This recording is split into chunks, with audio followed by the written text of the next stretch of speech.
Vamos agora para a importante quarta geração de computadores, que começou lá na década de 80 e está presente até os dias atuais. E ela é conhecida como a era dos microprocessadores e dos computadores pessoais. Portanto, a quarta geração dos computadores, assim como comentado, continua até hoje e temos uma mistura com a quinta, né, a quinta geração. A quarta, mais uma vez, marcada pelo uso dos microprocessadores.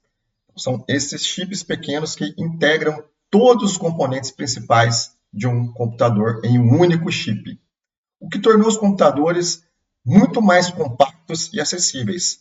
Além disso, essa geração também trouxe a popularização dos computadores pessoais, os personal computers, os PCs, e o desenvolvimento das chamadas interfaces gráficas, como janelas e ícones que facilitam a interação com o usuário, somando-se tudo isso ainda com o advento da internet. Neste contexto, já existe a execução de tarefas concorrentes, paralelas e multitarefas, com a adição de múltiplos processadores e também de execução de programas de maneira simultânea. Como exemplos notórios, icônicos aí de computadores dessa geração, temos aí o Apple II e também o IBM PC. Mas temos que abrir um parêntese e destacar o Altair 8800, de 1975, como computador pessoal reconhecido, produzido e vendido com base em um kit a ganhar extrema popularidade na época.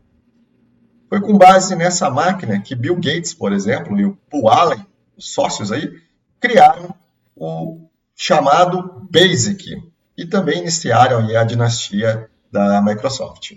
And for all we knew, maybe they had some software people. They were just going to go charge off and do this thing. And so we wrote this company immediately and offered to do a BASIC for them. And they thought that was interesting. They called back and said, well, you're serious? You know, we have a lot of strange people calling us. Because this article received immense interest. I mean, the idea of a kit computer, even though there was really nothing you could do with it. I mean, there's no teletype hookup in the early days. There's no software for it. All you could do is use these switches, actually use them here, and key things into this front panel, and maybe do a little program that does things in the lights. Or actually, a guy named Steve Dampier discovered that because this bus is unterminated, if you're very clever about the program you run, you can get... Embora, né, o Altair 8800 tenha sido o primeiro computador pessoal a ganhar popularidade, é importante mencionar que o Caneback 1, lançado lá em 1971, é considerado por muitos historiadores o primeiro computador pessoal. No entanto, o Caneback 1 não teve muito sucesso comercial, vendendo apenas algumas poucas unidades. Neste mesmo início aí de geração, o renomado, famoso Steve Jobs e seu sócio Steve Wozniak criaram a Apple, né, com projetos de computadores pessoais facilitados para usuários domésticos e leigos aí nesse novo mundo que se iniciava com o advento aí dos computadores pessoais. Lembrando que até então não era qualquer pessoa que tinha o domínio para manipular os computadores, pois tudo era feito a partir de comandos e linguagens de programação. Assim como comentado, o projeto do Apple I e o sucesso do Apple II, que teve aí também subsídio de uma grande fabricante aí de processadores, que é a Intel. Avançando um pouco mais aí na história, agora já falamos de sistemas operacionais com robustas interfaces. Interfaces gráficas nós estamos falando, tá? Nessa geração de microcomputadores, usava-se a medição de ciclos, que também são chamados de clocks, para caracterizar ciclos de processamento por segundo. O clock ele é medido em frequência de hertz, que indica quantos ciclos ocorrem em um segundo. Por exemplo, se um clock de um processador é de 3 GHz, isso significa que ele pode fazer 3 bilhões de ciclos por segundo. Portanto, aí, quanto maior a frequência do clock, mais ciclos podem ser executados em um determinado período de tempo, que podem caracterizar a execução de mais processos sob a forma aí de tarefas.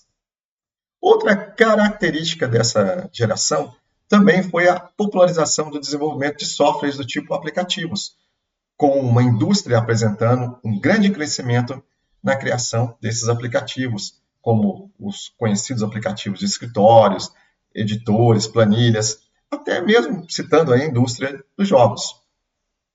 Já na parte de hardware, além dos microcomputadores, foi introduzido o armazenamento primário com a memória a partir de semicondutores, citando um exemplo clássico aí, a memória RAM, que é a Random Access Memory, que tornou também os computadores muito mais rápidos e eficientes.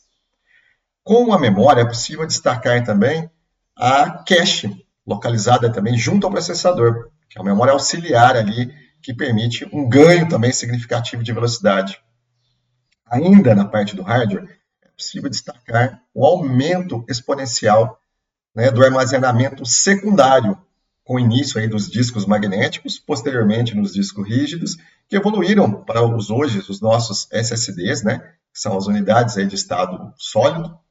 Temos também o armazenamento portátil, representado pelos flash drives aí, os populares pendrives, e também os vários tipos aí de cartões denominados de SDs. E no cotidiano aí da nossa realidade, temos também agora o famoso armazenamento em nuvem, com o armazenamento em dados de servidores remotos, acessados via internet. Este armazenamento permite a flexibilidade, escalabilidade de acesso a qualquer lugar. Também possui funções a serem utilizadas para backup, sincronização de arquivos entre dispositivos e também a colaboração em tempo real.